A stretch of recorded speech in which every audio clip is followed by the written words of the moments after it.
Welcome to the Archive of Nations 18-part series entitled The Fallacy of Greece and Rome, as we continue to debunk the lies of Western academia. Here we show how after the cataclysm that produced the Mediterranean Sea, the region is repopulated by the blue and purple-black Afar Inca known as Africans today.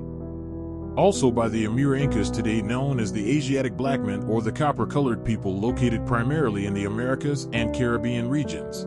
Webisode 1. The Afar Incas of Mount Olimpo is the narrative of the Ether Utopians whom set up their places of worship on the mounts way before the hybrid albino retelling of Olympus. Webisode 2. The Ancient Africans of the Middle Terrain. Without a shadow of a doubt, the Africans of the Mediterranean ruled and founded the civilizations way before the ghostation process of the hybrid albino arriving from the caves of the north. Webisode 3. The Minoans or the Keftiu of ancient Egypt explores the relationship of the Africans of ancient Egypt, the Anatolian Mainland and the Peloponnese regions which have been obscured by Western academia in order to create a homeland for the hybrid albino Europeans. Webisode 4. The Peloponnese region became a racial mixing ground between indigenous carbon organics and pale northern invaders. Webisode 5. Mycenaean genetic fusion.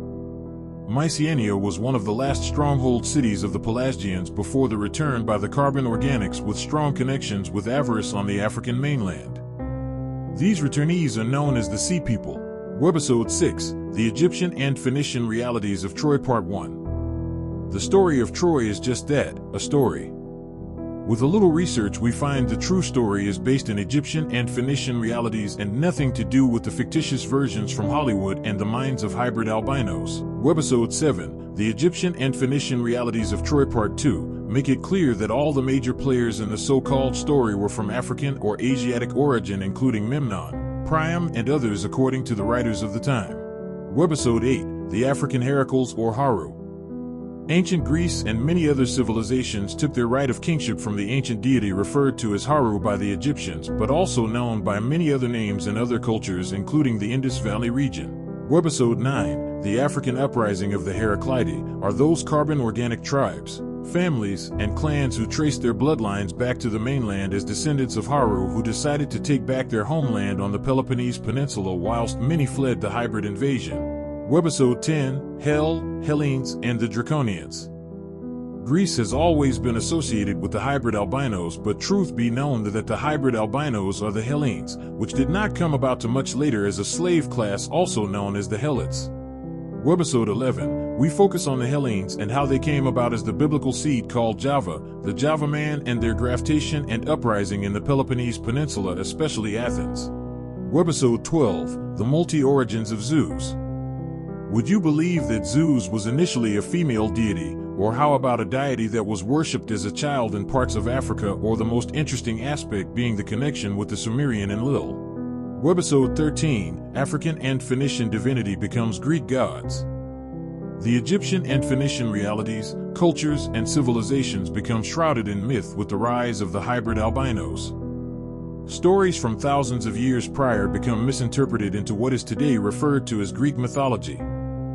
Webisode 14. The matriarchal and matrilineal continuity of culture of the African and Phoenician goddesses. The matriarchal system, as the social manifestation of planetary laws, was the basis of social organization in ancient Egypt.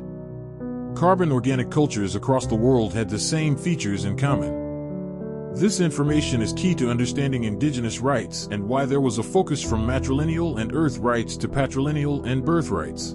Webisode 15. African and Phoenician female deities become male Greek gods by becoming reborn or subdued to Hellenic status. Europe knows them only after they have been transformed into entities completely subservient to machistic assumptions, schemes, and deeds of Zeus of the Hellenes and his male satellites. Webisode 16. This is Sparta. Carbon organic Sparta follows on from the Dorians who went to war with the encroaching hybrid tribes out of Athens and gave birth to the Macedonians, whom were also carbon organic peoples with varying genetic admixtures, which we will cover in upcoming webisodes. Webisode 17. After Spartan rule, Alexander II of Macedonia united Greece.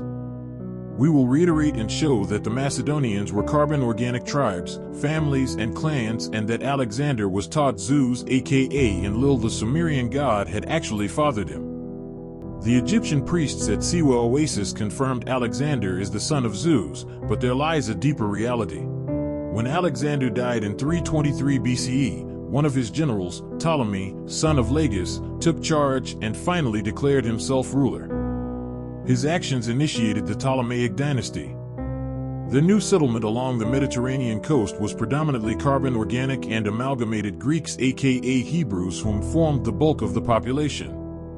These Greek Jews discussed are melanated peoples whom we discuss further in our series, The Origin of the Hebrews of Antiquity, exclusive to the Archive of Nations. To help us to continue to grow our algorithm to be seen by more, who need to hear and see this information, please subscribe and hit notifications or comment.